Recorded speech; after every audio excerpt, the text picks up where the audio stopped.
Hi everyone, my name is Lein Soltan and I'm the Senior Advocacy Manager at UNRWA USA. We support the work of UNRWA through advocacy and fundraising here in the US. And in case you don't know, UNRWA is the United Nations Relief and Works Agency for Palestine refugees. It was established in 1949 by the UN General Assembly to provide direct relief and services to the 750,000 refugees who were displaced from Palestine during the Nakba. Today, May 15th, marks 78 years since the Nakba began. My grandparents were Nakba survivors. They fled their homes in Qubeiba and Yafa, and they found refuge in the Gaza Strip, and they are the reason that I'm here today. Today, 78 years later, UNRWA continues to provide humanitarian and human development services such as education, healthcare, water and sanitation, shelter, and more to millions of Palestine refugees, not only in Gaza, but also in the West Bank, including East Jerusalem, Syria, Lebanon, and Jordan. Today, we've been talking a lot about instability, and what I want to focus on is the human cost of that instability.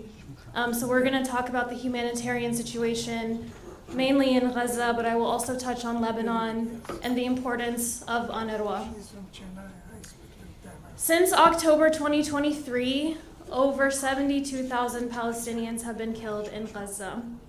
This includes over 21,000 children and 391 UNRWA staff.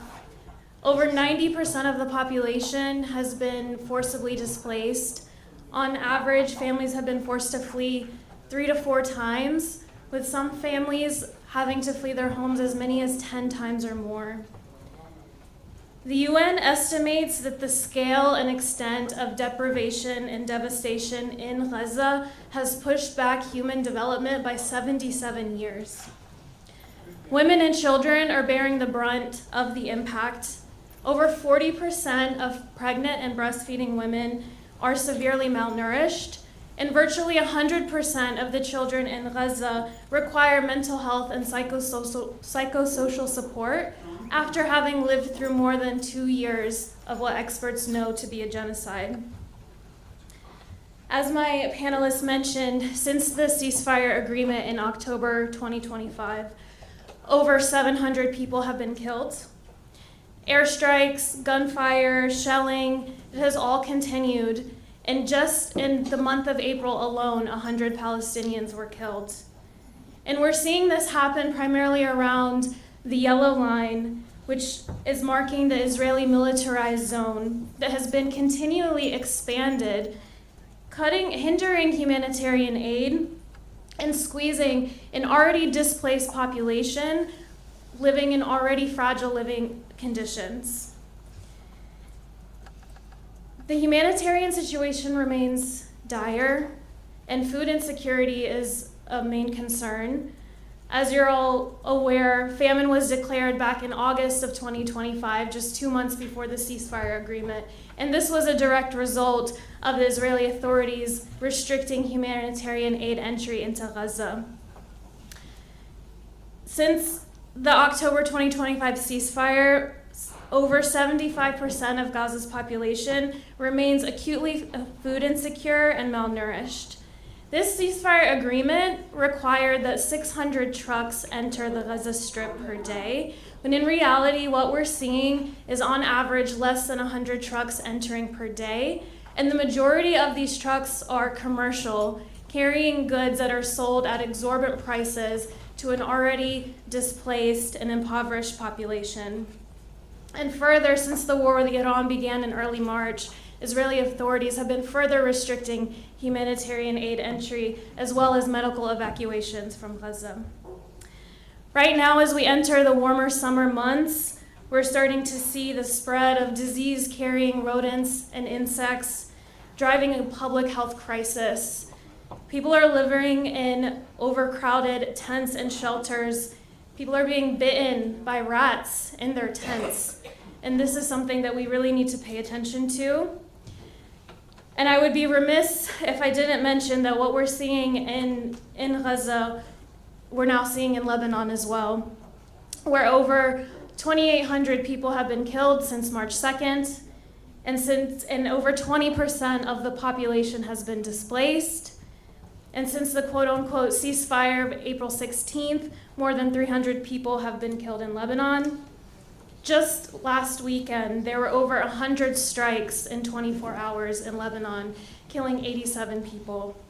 And Israel is deploying the similar yellow line tactic in Lebanon and has effectively cut off the south of Lebanon from the rest of the country, creating a militarized zone and cutting off the residents of the 55 Lebanese towns and villages in that area.